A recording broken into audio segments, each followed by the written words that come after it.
이 장엄하고 멋있는 음악과 함께 신율의 뉴스 정면 승부 2부 시작할 텐데요. 오늘 2부 이 음악 들으시면 여러분 대충 어떤 상상을 하십니까? 그렇습니다. 상당히 품격 있는 그런 얘기가 나올 거라고 상상을 하실 텐데요. 노력은 해보겠습니다. 품격이 마땅히 있어야 하지만 품격이 없는 주제를 여기 나와신 두 분이 품격 있고 격조 높게 또 이렇게 만들어주실 바로 청년 가상 유세 코너인데요. 오늘도 두 분 나와 계십니다. 한 분씩 소개해드리겠습니다. 먼저 국민의힘 송영훈 법률자문위원이십니다. 안녕하세요. 네, 안녕하세요. 그리고 더불어민주당 성치훈 정책위 부의장이십니다. 어서 오십시오. 예, 반갑습니다. 예. 나 이것 때문에 아주 이게 계속 틀렸다고 말이에요. 저는 이게 분당될 줄은 몰랐어요. 예? 삼지대 뭐 11일째 아마 그거 기록일 거려. 예? 아니 이렇게 분당 이렇게 다시 갈라질 거라고 예측하셨습니까? 한 분씩. 자, 우선 송영훈 변호사님부터. 저는 올해 1월부터 계속 했던 얘기가 있는데요. 그 소주와 맥주를 섞으면 우리가 맛있게 먹을 수 있지만 소주에다 물을 타거나 맥주에다 물을 타면 맛이 없어진다. 이준석 대표가 그 물과 같은 존재가 아닌가 하는 의구심이 있다. 이런 얘기를 아주 일관되게 했었습니다. 목이 메었어. 목이 메었어요. 그러니까 그걸 어느 정도 예측하셨네요. 이게 잘 되지 않을 거라는 거를. 이게 정치에서 가장 무서운 게요. 내가 해봐서 아는데입니다. 저희는 이준석 대표하고 당을 같이 해봤기 때문에 어느 정도 예상할 수 있었습니다. 알겠습니다. 우리 성치훈 부의장님은? 전 예상 전혀 못했죠. 왜냐하면 이게 이론적으로 50일 남겨놓고 이게 다시 갈라쓴다는 게 이게 쉬운 게 아니거든요. 그리고 사실 합치기도 힘들 거라고 봤는데 합치는 과정도 결국 제3지대의 지지율이 안 나왔기 때문에 합친 것이고 또 지지율이 합치고 나서도 뭐 11일밖에 합친 기간이 없었지만 그 사이에도 반등을 나타내지 못하지 않았습니까? 그 지지율의 정체를 계속 겪는 걸 보면서 억지로 합치긴 했지만 또 흩어지기도 힘들겠다. 왜냐하면 지지율이 안 나오니까. 예. 지지율이 좀 잘 나오면 이거 우리 자강론 해도 되는 거 아니야? 라는 얘기를 하겠지만 지금 지지율이 합친 이후에 더 떨어졌기 때문에 더 그냥 붙어 있을 수밖에 없겠구나 했는데 이렇게 흩어지는 거 보면서 얼마나 싫었으면 네, 그런 생각했습니다. 예. 지금 지지율 말씀하셨는데 지금 그렇죠. 한국갤럽 여론조사 기준으로 말씀하시는 것 같거든요. 4% 나온 거. 그거는 제가 좀 이따 말씀을 드리고요. 아니 근데 이게 이렇게 갈라지게 된 아주 직접적인 이유는 뭐라고 보세요? 통합의 정신이 일단 구현이 안 됐죠. 여러 정파가 모여서 어쨌든 하나의 빅텐트를 형성을 했으면 그 안에서 이제 대화, 타협, 조율, 논의, 안분 뭐 이런 과정들이 있어야 되는데요. 저도 이제 평론을 해야 되는 입장이기 때문에 오늘 그 이낙연 대표와 김종민 의원의 기자간담회 그리고 또 이준석 대표가 국회에서 기자회견하고 백브리핑하는 거 이걸 전부 다 들었는데 쭉 듣고 나서 느낀 바가 일단은 양쪽이 감정이 정말 많이 상했구나. 특히 새로운 미래 쪽은 김종민 의원이 아주 격정 토론을 하는데 거기에서 이제 그동안에 어제도 전두환 얘기까지 나왔잖아요. 그렇죠. 그리고 그 정상적인 정당이라면이라는 표현을 썼기 때문에 이것은 정상적인 정당이 아니라는 그런 함의가 있고 또 이준석 대표를 겨냥해서 정치를 해서는 안 되는 사람이다. 정치를 할 자격이 없다. 뭐 이런 표현까지 있었어요. 그래서 정말로 그동안에 열하루 동안에 많은 일이 있었던 걸로 보이고 그 김종민 의원이 오늘 일부 구체적으로 공개도 했습니다. 그 내용을 보면 어쨌든 이준석 대표가 상당히 독주를 하려고 했었던 흔적이 보인다. 이런 인상을 받았습니다. 동의하세요? 그 원인에 대해서 이렇게 결별을 11일 만에 하게 된 원인에 대해서? 예, 그렇죠. 일단 저는 근본적인 책임은 이준석 대표한테 있다고 보고요. 예. 이준석 대표의 리더십 문제다. 저는 이 제3지대 이렇게 다양한 세력들이 통합하기 위해서는 리더십을 갖고 있는 사람이 뭔가 양보 계속 좀 물러나주고 이런 것들을 해야 되는데 이준석 대표가 통합 전부터 해서 통합 이후까지 단 한 번도 양보를 한 적이 없거든요. 계속해서 자기 주장만 하고 오히려 요구를 하고 뭔가 해달라 이런 얘기만 했단 말이죠.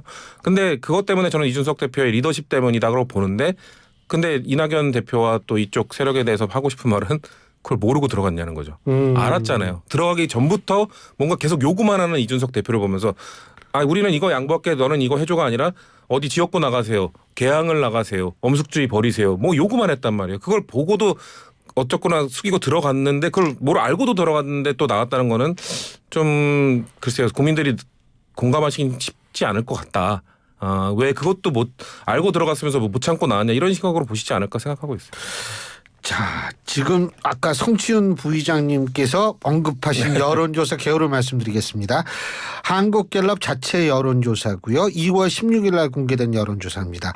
2월 13일부터 15일까지 전국 18세 이상 1,002명을 대상으로 전화조사원 인터뷰 방식의 여론조사고요.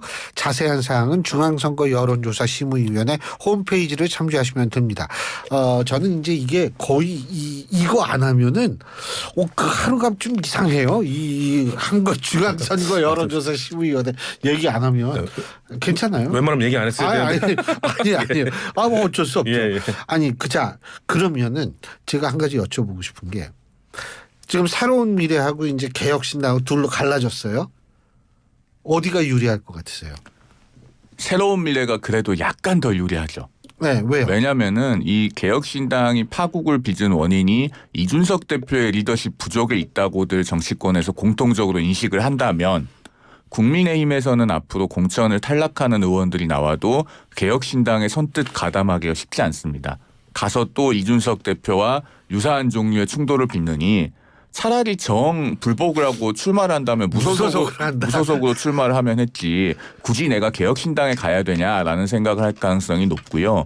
반대로 이제 새로운 미래 쪽 같은 경우는 제가 봤을 때는 앞으로 한 열흘에서 보름 정도가 중요할 것 같습니다. 지금 어제 이제 그 민주당 하위 20% 명단 통보가 시작이 됐고 김영주 국회부의장 또 박용진 의원 이런 분들 자기가 통보 받았다고 지금 공개하면서 김영주 의원은 탈당한다고 하지 않았습니까? 그런 것들이 지금 시작이 되고 있기 때문에 앞으로 열흘에서 보름 사이 이제 이준석 대표의 세력과 결별한 이낙연 대표가 이제 민주당에서 이탈하는 의원들을 과연 규합할 수 있느냐. 열흘에서 보름 정도의 모멘텀이 지나도 규합을 못하면은 이제 좀 동력이 없을 거고요. 만약에 거기서 결합이 되는 의원들이 있다면은 그건 다시 한번 그래도 기회를 받을 가능성이 있다. 확실하게 된다는 건 아닌데 그래도 가능성은 생긴다. 이런 점에서 이낙연 대표가 그래도 미세하게나마 더 나을 것 같다라는 예상을 해봅니다. 송 변호사님 말씀에 동의하십니까? 저는 뭐 좀 동의하는 부분도 있고 아닌 부분이 있는데 새로운 미래가 어떻게 보면 확장 가능성이 있다라고 볼 수는 있죠. 왜냐하면 그 민주당의 탈당파가 있을 수도 있다라는 건데 저는 어제 이제 하위 20% 통보가 개인적으로 돌아가지 않았습니까? 거기에 입장 표명을 보면서 새로운 미래가 생각보다 확장 가능성이 작을 수 있겠다. 왜냐하면 일단 김영주 전 국회부의장이 지금 탈당을 했고요. 그리고 박용진 의원과 윤영찬 의원은 불합리하지만 당 안에서 맞서서 싸우겠다라고 선언했습니다. 이게 뭐냐면 지금 사실상 새로운 미래 정도 아니면 당을 떠날 수 있는 사람들은 정치를 이제 은퇴하는 기로에 서 계신 분들 정도예요. 그러니까 정말 여기 우리 당 중진 의원들 중에는 그쵸. 있을 수 있다 이 말씀이시죠? 예, 중진 의원들은 이제 정말 난 여기 당에서는 이번에 컷오프 되면은 앞으로는 기회가 없을 수 있겠구나라는 생각을 가진 분들이 모멸감을 느낀 분들도 있을 거고 김영주 의원은 그런 표현을 하셨으니까요. 그런 분들이 나갈 것이지 박용진 의원이나 이런 윤영찬 의원처럼 뭔가 물론 불합리한 이런 대우를 받고 있다 하더라도 좀 젊은 아직 중진 이렇게 그 원로급이 아닌 분들은 당에서 그래도 싸우겠다는 선언을 하는 걸 보면서 그리고 그 두 분이 대표적으로 뭔가 핍박받은 이미지가 있는 분들이잖아요. 그런 분들도 안 나갔다는 거면은 다른 분들은 나가는데 그렇게 명분이 없을 것 같아요.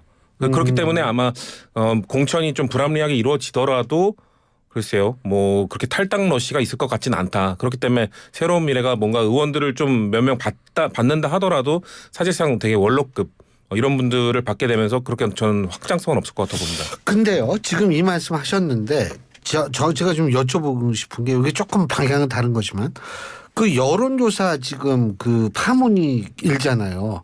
그 친명은 빼고 친명만 넣고 한 여론조사 이게 지금 몇 개 지역에서 이루어졌는데 참 신기한 게 어디서 그거는 언론이 파고들었어요. 중앙일보하고 TV조선 쪽에서 좀 파고들었는데 중요한 건 누가 했는지를 모르는 거예요. 그리고 이 조사 기관이 중앙 여론조사 심의위원회 홈페이지가 아니고 거기에 이게 등록이 안 돼 있다라는 얘기도 지금 보도가 일부 되고 있어요. 이런 현상이라는 것은 결국은 뭐냐면 하위 20%에 대해서 승복하기 어렵게 만드는 것 아닌가 이런 생각 드는데 그 여론조사 보면 어떻게 보세요? 갈수록 그렇게 승복하기 어려운 구조로 되고 있죠. 그리고 뭐 문학진 전 의원 같은 분은 공개적으로 경기도 팀 뭐 이런 거 방송에 나와서 언급하지 않았습니까? 그리고 그 여론조사는요.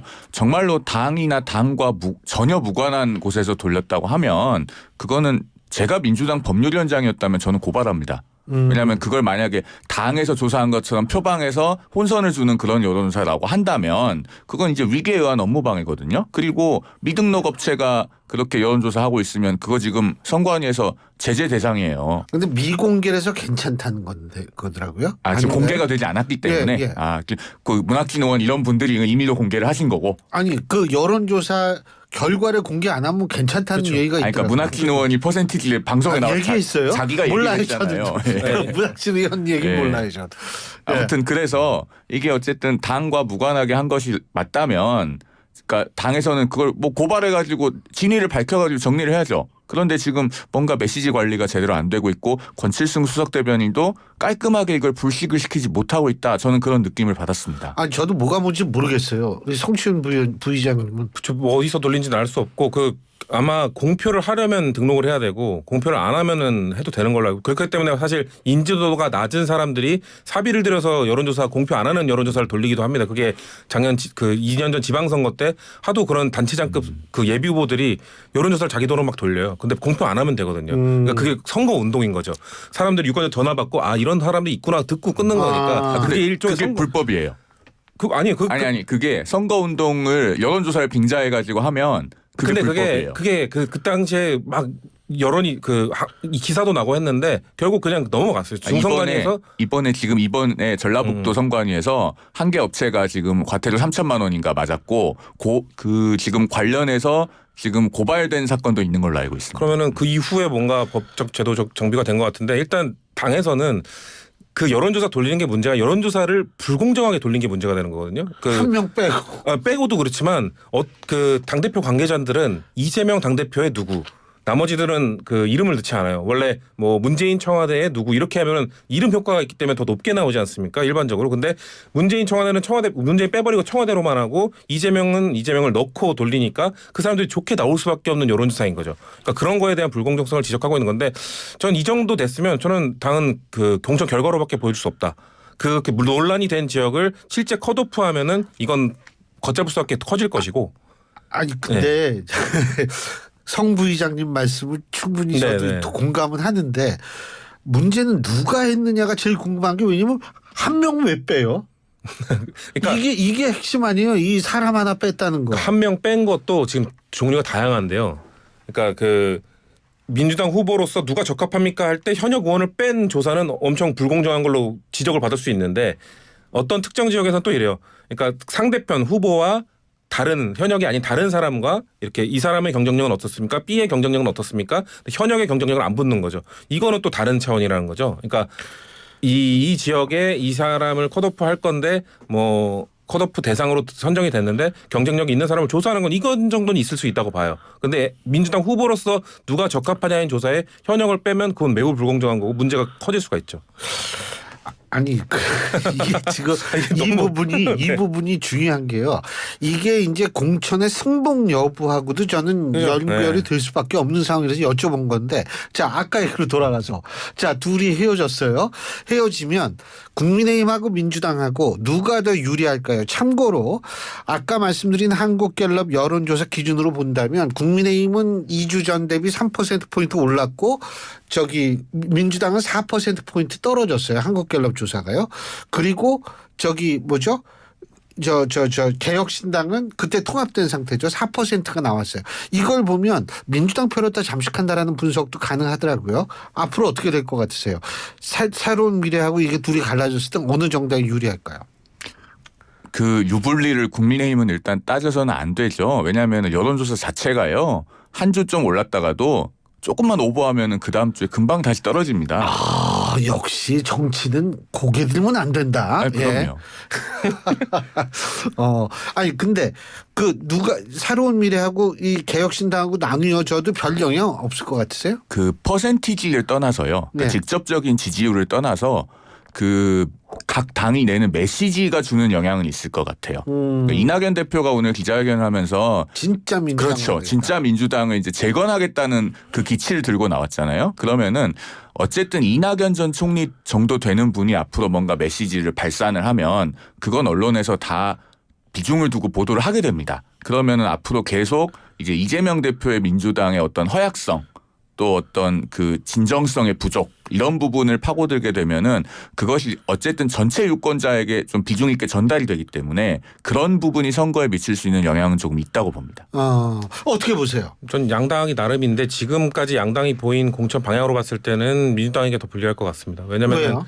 지금 제3지대 탄생 자체가 양당에서 지금 파생되어 나온 네. 거잖아요. 근데 국민의힘은 공천 방향을 지금 초반에 보니까 최대한 잡음 없이 가겠다는 현역들 인정해주고 잡음 없이 가겠다는 거고 민주당은 뭔가 교체를 좀 위해서 잡음을 내더라도 교체를 위해서 하겠다는 건데 그럼 잡음이 생기면 민주당에서 파생된 제3지대의 공간이 생길 수밖에 없죠. 그렇기 때문에 지금까지의 공천 방향으로 봤을 때는 그 민주당이 더 손해를 많이 볼 것 같다. 근데 결국 양당에게 달린 것 같아요. 지금 아직 민주당도 공천에 잡음만 있지 뭔가 공천 결과를 내놓는 거는 그 국민의힘보다 훨씬 많이 50석 이상 50군데 이상 지금 안 내놨잖아요. 그러니까 그 따라서 민주당이 더 피해를 많이 볼 수도 있다고 봅니다.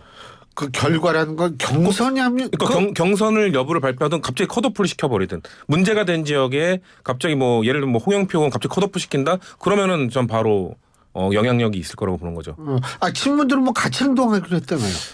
그렇죠. 같이 행동하는데 또 애매하게 뭐 고민정 의원이나 뭐 윤영 지금 경선을 붙여주는 사람이 있을 수 있고 갑자기 컷오프 되는 사람은 이게 애매해질 수 있거든요. 결단하기가 단결하기가 쉽지 않아요. 왜냐하면 분명히 구분해서 할 거기 때문에. 참, 이 선거의 계절은 재밌는데 아주 흥미진진 매일매일이 새로워요. 예. 시간 단위로. 근데 시간 단위로 새롭죠. 예. 근데 이게 좀 희망적으로 새로워야 될 텐데. 오늘 두 분 말씀 여기까지 듣겠습니다. 고맙습니다. 감사합니다. 감사합니다. 예, 지금까지 국민의힘 송영훈 법률자문위원 그리고 더불어민주당 성치훈 정책위 부의장 두 분과 함께했습니다.